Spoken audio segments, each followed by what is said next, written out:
అందరికీ నమస్కారం అండి. ముందుగా ఓం శ్రీ మాత్రే నమః అని కమెంట్ పెట్టి లైక్ చేసి మా ఛానల్ని సపోర్ట్ చేయండి ఫ్రెండ్స్. ఆషాఢ మాస శుక్లపక్ష పౌర్ణమిని గురు పౌర్ణమి లేదా వ్యాస పౌర్ణమి అని అంటారు. ఈ సంవత్సరం గురు పౌర్ణమి గురు పూర్ణిమ జూలై 10వ తేదీన వచ్చింది. ఈ పవిత్రమైన రోజున తమ జీవితానికి మార్గనిర్దేశం చేసిన గురువులను సత్కరించి వారి ఆశీస్సులను తీసుకుంటారు. ఈ రోజున కొంతమంది ఉపవాసం కూడా పాటిస్తారు.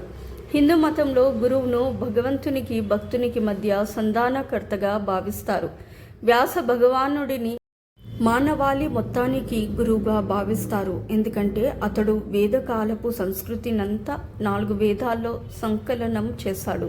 అందుకే అతడిని వేద వ్యాసుడు అని కూడా అంటారు. అంతేకాకుండా ఇతిహాసంగా పిలువబడే మహాభారత రచన కూడా ఆయనే చేశాడు. అందుకే వ్యాస మహాముని పుట్టినరోజు గురు పౌర్ణమిగా లేదా వ్యాస పౌర్ణమిగా జరుపుకుంటారు. గురు పౌర్ణమి గురు శిష్యుల మధ్య సంబంధానికి ప్రతీక. మన హిందూ పురాణాల్లో ఇటువంటి సంబంధాలకు ఉదాహరణ అనేకం చూడవచ్చు. రామ లక్ష్మణులు, విశ్వామిత్రుడు, బాలరామకృష్ణులు, సాందీపముని, ద్రోణుడు, అర్జునుడు, పరశురాముడు, భీష్ముడు వంటి గురు శిష్యులు ఎందరో కనిపిస్తారు. హిందువులు ఈ గురు పౌర్ణమి నాడు సాయిబాబాను కూడా ఆరాధించి పూజలు చేస్తారు. ఈ పవిత్రమైన రోజున బాబా ఆలయాలన్నీ కిటకిటలాడుతాయి. ఈ ఏడాది ఆషాఢ పౌర్ణమి లేదా గురు పౌర్ణమి జూలై 10వ తేదీన అంటే గురువారం నాడు రాబోతుంది. ఇదే రోజున కొన్ని యాదృచ్ఛికాలు కూడా జరగనున్నాయి. అదే రోజున శక్తివంతమైన ఇంద్రయోగం ఏర్పడుతుంది. ఈ యోగ సమయంలో మనం ఏ శుభకార్యం చేపట్టినా అది విజయవంతం అవుతుందని జ్యోతిష్యులు చెప్తున్నారు. హిందువులు అత్యంత పవిత్రంగా జరుపుకున్న పండుగలలో గురు పౌర్ణమి ఒకటి. అన్ని పౌర్ణమిల కంటే ఈ ఆషాఢంలో వచ్చే గురు పౌర్ణమికి చాలా శక్తివంతమైనది. కాబట్టి ఇంతటి శక్తివంతమైన గురు పౌర్ణమి రోజు ప్రతి ఒక్కరి ఇంట్లో పూజ చేసుకోవాలి. మీ ఇంట్లో పూజ చేసుకొని కొన్ని నియమాలను పాటిస్తే చాలు ముక్కోటి దేవతల ఆశీర్వాదాన్ని పొందవచ్చు. ఈ పౌర్ణమి రోజున చేసే పూజల వల్ల మీ కోరికలు ఖచ్చితంగా నెరవేరుతాయని పండితులు అంటున్నారు. అయితే ఈ సంవత్సరం జూలై 10వ తేదీన అనగా గురువారం రోజున గురు పౌర్ణమి వచ్చింది. ఈ గురు పౌర్ణమి రోజున ప్రతి ఒక్కరూ తెల్లవారుజామునే నిద్రలేవాలి.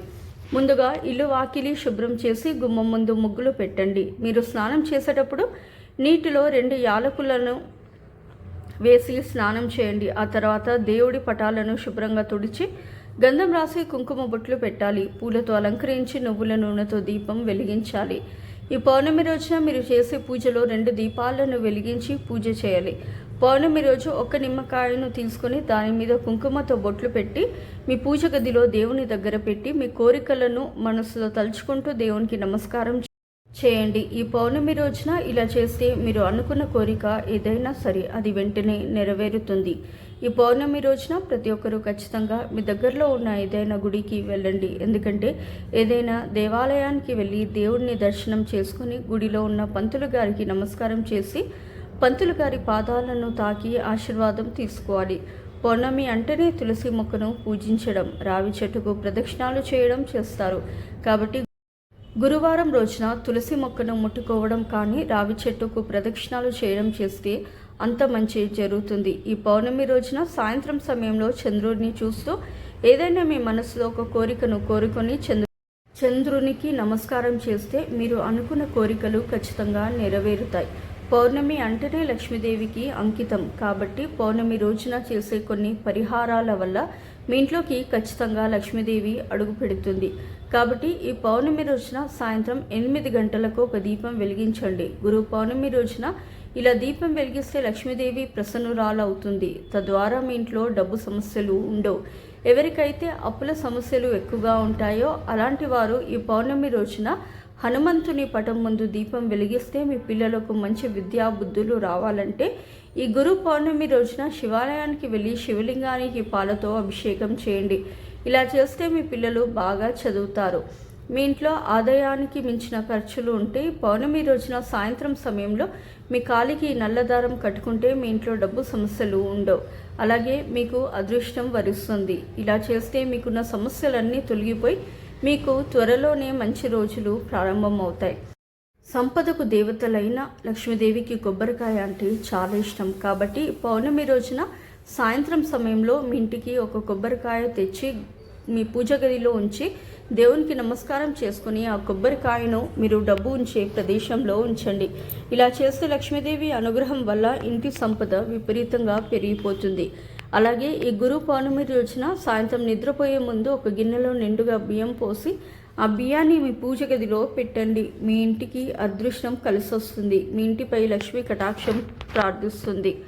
ఈ గురు పౌర్ణమి రోజున ఒక 5 యాలకులను తీసుకొని వాటిని మీ పర్సులో పెట్టుకోండి. ఇలా చేయడం వల్ల మీకున్న డబ్బు సమస్యలన్నీ తొలగిపోయి మీ పర్సులో ఎల్లప్పుడూ డబ్బు ఉంటుంది. అలాగే ఈ గురు పౌర్ణమి రోజున గుమ్మానికి మామిడి ఆకులు తోరణాలు కట్టండి. అలా కడితే చాలా మంచిది. మామిడి ఆకులు ఉన్న ఇంట్లోకి ముక్కోటి దేవతలు అడుగు పెడతారు. భార్య ప్రేమ పెరగాలన్నా, దంపతుల మధ్య ఉన్న గొడవలు తొలగిపోవాలన్నా ఈ గురు పౌర్ణమి రోజున శ్రీ విష్ణు గాయత్రి మంత్రాన్ని జపించండి. ఆ మంత్రం ఏమిటంటే నారాయణాయ విద్మహే వాసుదేవాయే నమః అనే మంత్రాన్ని వివాహమైన ఆడవాళ్ళు పౌర్ణమి రోజున ఉదయం స్నానం చేసి ఈ మంత్రాన్ని 3 సార్లు జపిస్తే దంపతుల మధ్య అన్యోన్యత పెరిగి భార్య భర్తల మధ్య గొడవలు లేకుండా ఉంటాయి. మీకు వీడియో నచ్చితే తప్పకుండా లైక్ చేసి షేర్ చేయండి. మరిన్ని మంచి వీడియోస్ కోసం మా ఛానల్ సబ్స్క్రైబ్ చేసుకోండి. సో ఇదండి వాటి వీడియో. రేపటి వీడియో మళ్ళీ కలుస్తాను. అంతవరకు సెలవు. నమస్కారం. సర్వేజన సుఖినో భవంతు.